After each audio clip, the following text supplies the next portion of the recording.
I kind of will say with this underachieving teams I picked, it might be definitely some hot takes, but one of the teams I definitely think is not going to be where they currently are is UConn. So this kind of changed for me recently, but they just had an injury to one of their big players, Braylon Mullins. Yeah, so he could be out 6 to 8 weeks, and he, in my opinion, is probably their best, most talented NBA prospect.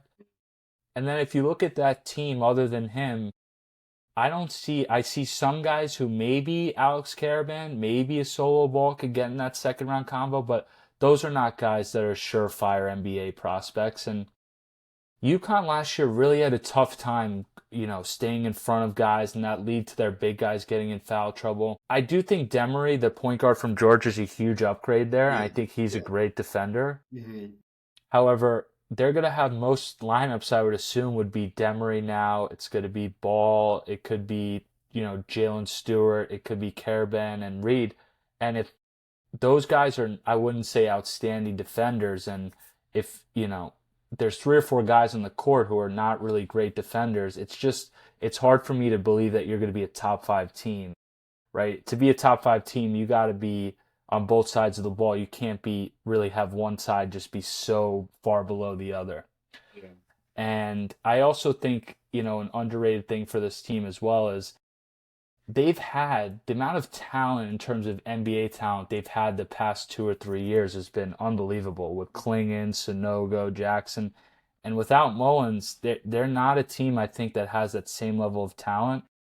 So I just don't think that the top five, especially with Mullins out. Now, if Mullins comes back and is able to be that kind of NBA first round guy, then I think that changes the conversation. But again, a freshman, he's going to be hurt. There's going to be some catching up to do. I just don't think that they're going to be, 1 or 2 seed, for example, in the tournament. Yeah. No, that's gonna be that's a tough blow for them. So I think like where else they have, like you said, they have Solo Ball, they have Silas, they have Carrot.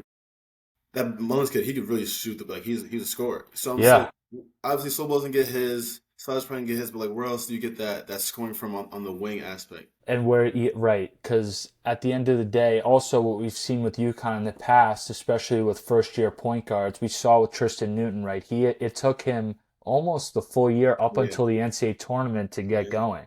that's So true. even though Demery's an experienced player, he's on an NCAA tournament team last year in Georgia, Hurley's system is very complex. That's why it makes it so effective. So it's Hmm. going to take them, I think, a little bit of time. So I think they'll probably be a top 20 team, top 15 team by the year's end. But I think top five, I think they're number four right now. It's just a little high. Yeah, yeah. I mean, when the preseason first came out, I was a little shocked to see them that high, just based on their season last year. But obviously, there's a lot of new pieces. But yeah, that's just gonna be a huge loss for UConn. But I don't know. We'll see. We'll see.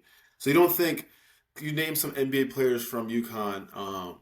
Sonogo, Klingon, they have Jordan Hawkins, Stephen Castle. Castle. Yeah, they got some guys. Do you think?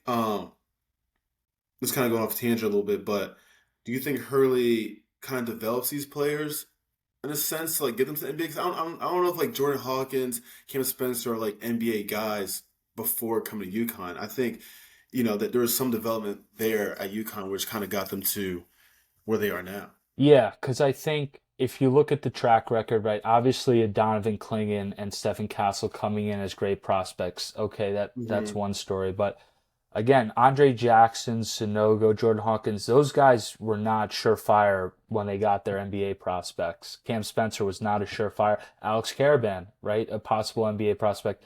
He is, those. So Hurley definitely does a great job developing there, and they also have a great staff.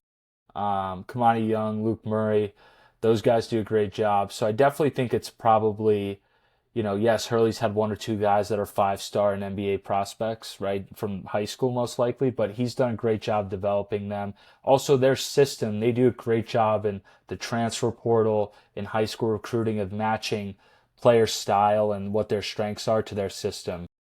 Yeah. No, I mean I'm